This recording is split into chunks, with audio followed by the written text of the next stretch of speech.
Symbole des nouveaux médias alternatifs, TV Liberté a bousculé la presse audiovisuelle dans son entier. Les médias les plus lucides comprennent dorénavant que leur survie se joue avec un esprit d'ouverture à toutes les sensibilités et à de nouveaux visages. Mais ce n'est plus suffisant.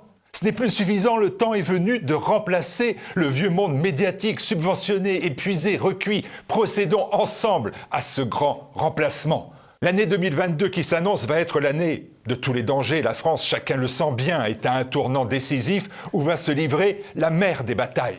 TV Liberté ne cesse de renforcer son audience et son influence. Nous touchons dorénavant les Français par millions, pas par milliers, mais par millions. Le système et ses représentants ne nous pardonnent pas cette réussite. Ils ne nous épargneront aucun mensonge, aucun fake, aucun coup bas. Il faudra avoir les moyens de répondre et riposter, les moyens de créer et innover, les moyens de se battre pied à pied, maintenir les positions, lancer les offensives, gagner du terrain, briser les lignes adverses, remporter des victoires décisives, faire gagner nos justes causes. Nous sommes à un tournant. Jamais, depuis 2014, nous n'avons eu autant besoin de vous. Jamais. Nous avons besoin de votre soutien et de votre don. Nous avons vraiment besoin de nouveaux dons pour continuer de peser et empêcher la ruine de notre nation. Je vous demande de répondre dès maintenant à notre appel pour faire de TV Liberté une arme, le fer de lance du renouveau, de la renaissance, du redressement. TVL, une arme, le fer de lance de vos idées. Alors un seul mot d'ordre, mobilisation générale. 2022 est l'année de tous les dangers. Ils ne nous épargneront pas. En cette année décisive, TV Liberté est votre arme, le fer de lance de vos idées.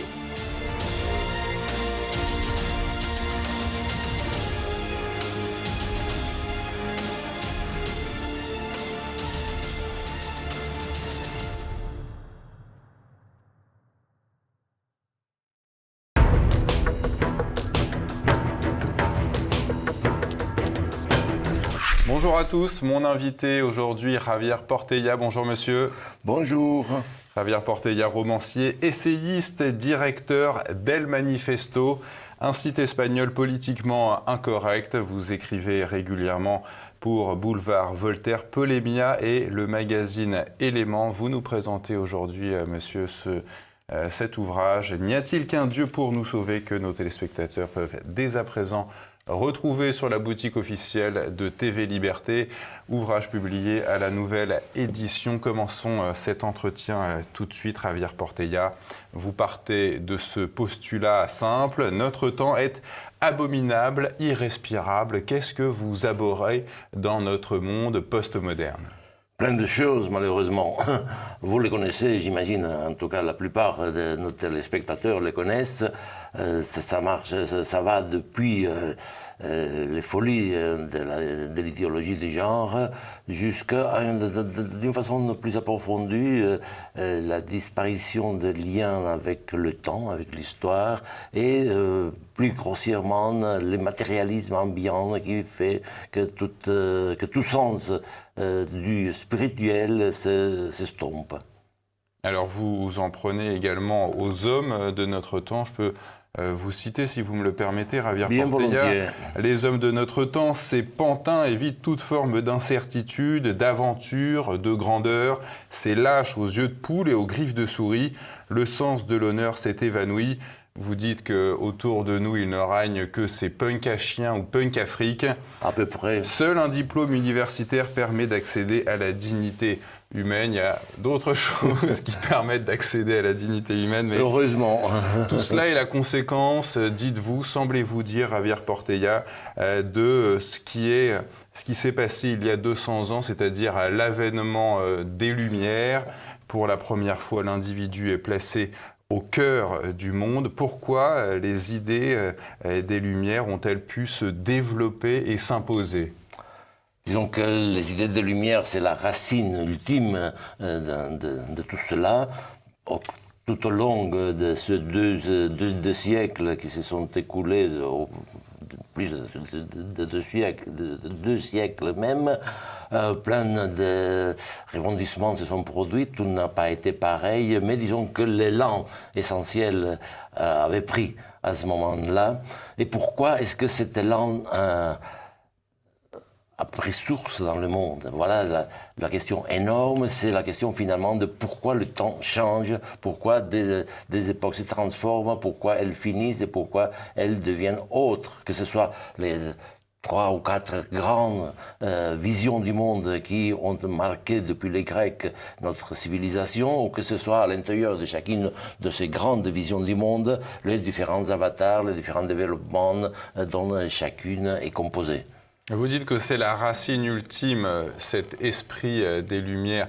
Vous pensez qu'elles ont émergé à partir de rien ? Non, pas à partir de rien, mais à partir de la question, d'une des questions que les hommes se sont toujours posées, à savoir qu'est-ce que nous faisons et quel est le sens de notre vie. Des questions qui avaient jusqu'à ce moment-là eu une réponse très claire. La réponse était celle fournie par la religion. À partir du moment où les postulats, les principes de la religion, et particulièrement de la religion chrétienne, ne peuvent plus tenir aussi facilement qu'ils tenaient auparavant, les choses commencent à vraiment être mises en question. Avec la Révolution, l'homme a tué Dieu ? Oui, bien entendu. Il l'a occulté en tout cas. Il l'a occulté, il s'en est débarrassé. Ou en tout cas, nous sommes à une époque où il s'est produit quelque chose qui n'avait jamais existé, à savoir le fait que ce que j'appelle d'une façon plus générale que la religion, ce que j'appelle le sacré, nous sommes à une époque où le sacré, et donc la religion aussi, n'est plus un principe charpentant le monde. Alors que la religion reste, mais elle reste au sein de la conscience individuelle du croyant. Un point, c'est tout. Ce qui était par ailleurs un des principes, voilà, que les choses ne se bornent pas aux seules lumières, mais ça remonte déjà avec le protestantisme, c'était déjà un des principes de la réforme luthérienne. Le fait de réduire la religion à la conscience intime du croyant. L'homme a-t-il occulté Dieu ou l'a-t-il remplacé par quelque chose d'autre ? Évidemment, il l'a remplacé par quelque chose d'autre. Tout le problème, c'est que les produits de remplacement, ils sont minables. C'est quoi le produit du remplacement ? Les gadgets, les objets, les plaisirs, les divertissements. Voilà. Vous évoquez dans votre ouvrage le sacré, la majesté des empereurs, des rois, des princes. Pourquoi Et aussi, si vous me permettez, la majesté de la liturgie, qui disparaît à partir du Concile Vatican II, il y a une 50aine d'années. C'est, selon vous, le Concile Vatican II qui est à l'origine de la disparition du sacré ? Au sein de l'Église, oui. Et dans la société ? Parce Non, que le sacré, il y a aussi le sacré dans la politique, vous Bien dites. sûr, bien sûr. Le sacré il se déploie dans 3 domaines, l'art, le politique, je dis bien le politique et non pas la politique, et la religion. Est-ce qu'il est, selon vous, possible d'insuffler le sacré, le beau à ceux qui nous gouvernent depuis 200 ans, c'est-à-dire la démocratie ? À ceux qui nous gouvernent et à ceux qui sont gouvernés. C'est-à-dire c'est aux deux où il faudrait l'insuffler. Voilà, vous venez de poser la grande question. Finalement, c'est ça, une question pour laquelle je n'ai pas une réponse concrète. Bon, si je l'avais, il s'agirait de sortir tout un programme détaillé, ce qu'il est exclu de le faire. Là, nous débattons sur un terrain qui n'est pas celui du changement de gouvernement ou de politique, etc. Ce dont il s'agit, c'est d'un changement de monde, de ce que j'appelais tout à l'heure les grandes visions du monde. Et ce qui est en jeu, c'est de voir quelle est la nouvelle vision du monde. Parce que la seule chose qui est sûre et certaine, c'est qu'une autre va advenir, mais nous ne savons pas laquelle. Alors, est-ce qu'une vision du monde est possible qui rassemblerait l'indétermination instituante de l'être, pour employer un terme un peu trop philosophique, qui est finalement à la base de toute la démocratie, le fait, qu'est-ce que j'entends par là? Ce que j'entends par là, c'est le fait qu'il n'y a pas de principe premier fondant la société, fondant le monde. On fait l'épreuve, d'une certaine façon, tous les hommes l'avaient faite, parce que cela est en jeu depuis tous les temps, mais on n'avait jamais fait l'épreuve de cela d'une façon aussi prégnante, aussi claire qu'à l'heure actuelle. Le problème, c'est qu'on en fait l'épreuve et en même temps, on s'en effraie pour s'en écarter autour le plus possible et trouver des tas de gadgets, des remplacements pour ne pas voir cet abîme. Dans la version espagnole de ce livre, le titre était tout à fait autre, ça s'appelle toujours l'abîme démocratique. Donc finalement, pour des tas de raisons, j'ai préféré ça. Pourquoi pensez-vous que le sacré est incompatible avec la démocratie? Pourquoi pensez-vous qu'il serait une sacralisation de la démocratie serait ridicule? Non, il ne serait pas du tout ridicule. C'est justement à quoi je vise, c'est que je désire. Mais comment y arriver? C'est que je souhaite le plus ardemment de mon cœur. La question, c'est que pour cela, il faut un courage, il faut une force vitale que nous n'avons pas, ou en tout cas pas pour l'instant. L'aurons-nous? Je n'en sais rien. On fait tout. Sortir de tels livres, être engagé dans des projets tels que ceux qui tournent autour de la Nouvelle Librairie et d'autres organisations similaires, à commencer par votre chaîne de télévision elle-même. Bon, c'est une façon justement d'œuvrer pour cela.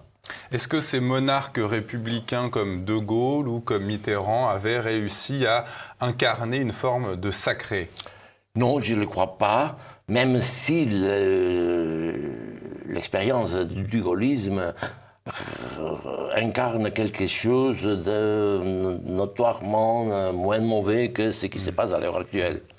Mais, de toute façon, les méfaits que nous subissons maintenant, ils étaient déjà à l'œuvre, même si c'était d'une façon, comme je disais, moindre. Voilà. Avec la disparition de la beauté du sacré, vous dénoncez la disparition de l'art. Pourquoi dites-vous que le laid l'a remplacé? Parce qu'il suffit d'ouvrir les yeux et s'en apercevoir. Aussi simple que ça, il suffit d'aller dans une galerie ou dans un musée d'art contemporain pour voir ce qui est vendu sous les noms d'art et de beau. Il y a eu même des courants de ce qu'on appelle l'art contemporain, mot que j'aime toujours entre guillemets. Il y a eu même des courants pour se réclamer du non-art. Il y a au moins ces non-artistes. Des exemples, Javier Portella? Oh, j'ai une très mauvaise mémoire pour les noms des gens que je n'aime pas. Alors, non, mais pour des œuvres. Le plus anal qu'un auteur américain a mis sur la place Vendôme, voici 3-4 ans. Ah, le plug anal, oui. Le plug anal, si vous sur vous la en place souvenez. Vendôme. Voilà, c'est ça. Il disait que c'était un sapin stylisé. Des choses qu'on a mis également sur le château de Versailles. Le vagin de la reine. Voilà, tout ça. Bon. Ça, c'est une ignominie, tout simplement. Mais attention, parce que cela ne s'arrête pas aux œuvres d'art dit contemporaines, mais cela a une autre dimension, celle de notre environnement quotidien. Il suffit de voir les HLM et ce que sont devenues nos cités et nos villes. C'est vrai que Paris est, heureusement pour elle, une ville bien plus conservée que la plupart des autres. Je pense même à Madrid où j'habite, mais quand même, bien sûr. Sans le sacré, sans la beauté, vous trouvez l'homme dans une grande solitude. Comment l'homme contemporain essaye d'échapper à cette solitude? Il se met sur les réseaux sociaux, il cherche des aventures sur Tinder, pour le dire, par une blague. Voilà. Pour ce qui est de la solitude, rarement c'est curieux parce que d'une part, c'est l'homme grégaire, c'est l'homme masse, comme on l'appelait le philosophe espagnol Ortega y Gasset. Mais la conjonction adversative n'est pas bonne parce que c'est en réalité une conséquence de cela, une conséquence de cette grégarisation, de cette massification. On tombe en réalité dans le règne de l'individualisme les plus abjects et les plus solitaires. Et vous ne pensez pas que la solitude existait même lorsque le sacré et le beau étaient là? Bien entendu, elle reste toujours, mais elle était compensée par une sorte d'élan collectif. Et c'est justement cet élan collectif qui a disparu des manifestations de tous les faux semblants par lesquels les sacrés est remplacé aujourd'hui. Malgré le bouleversement de l'ordre établi par la Révolution française, il reste, selon vous, toujours un socle inaltérable. Dites-vous, qu'est-ce que c'est ce socle inaltérable, en tout cas pour la France ? Pour la France et pour les autres pays appartenant au même entourage civilisationnel que la France, c'est le socle de notre civilisation, justement. Ce sont les principes qui ont fait l'Europe depuis qu'elle a vu le jour à partir des Grecs, après les Romains, puis les grands bouleversements qu'a représenté l'instauration du christianisme et toute la suite. Disons qu'il y a là toujours la quête de la liberté, du questionnement, même s'il a été et il est escamoté par des tas de faux fuyants. Ce socle, c'est la sagesse grecque et la charité chrétienne, c'est ça ? On pourrait le dire ainsi. Vous dites de l'Europe qu'elle est plus qu'un continent, c'est une civilisation la plus haute, dites-vous. Pourquoi cette hiérarchisation des civilisations ? Y a-t-il des hiérarchies entre les civilisations ? Non, il n'y a pas de hiérarchie parce que l'essentiel, c'est que chaque civilisation reste elle-même et qu'aucune n'empiète sur les autres, qu'elle se respecte, qu'on n'envisage pas de faire un grand mélange mondialiste dépourvu de tout sens. C'est à quoi nous nous acheminons à l'heure actuelle. Et ceci étant, ce que j'ai dit, c'est tout simplement que d'un point de vue empirique, d'un point de vue objectif, c'est la même réponse que j'ai donnée tout à l'heure pour la question de l'art. Il suffit d'ouvrir les yeux et de constater que l'ensemble de créations qui ont formé notre civilisation jusqu'à la veille jusqu'à son déclin actuel, avec les risques même de sa disparition, cet ensemble est absolument extraordinaire. Il n'y a aucune autre civilisation, en tout cas, qui ait réussi à mettre ensemble et la science, et la pensée philosophique, et les œuvres d'art, sur tout un ensemble de registres et de domaines, depuis la musique jusqu'à la sculpture, en passant par la littérature et la peinture. Vous évoquiez à l'instant le mondialisme. Est-ce que vous le compareriez à une religion ? À une mauvaise religion, oui. Quel en serait le dieu de cette religion mondialiste ?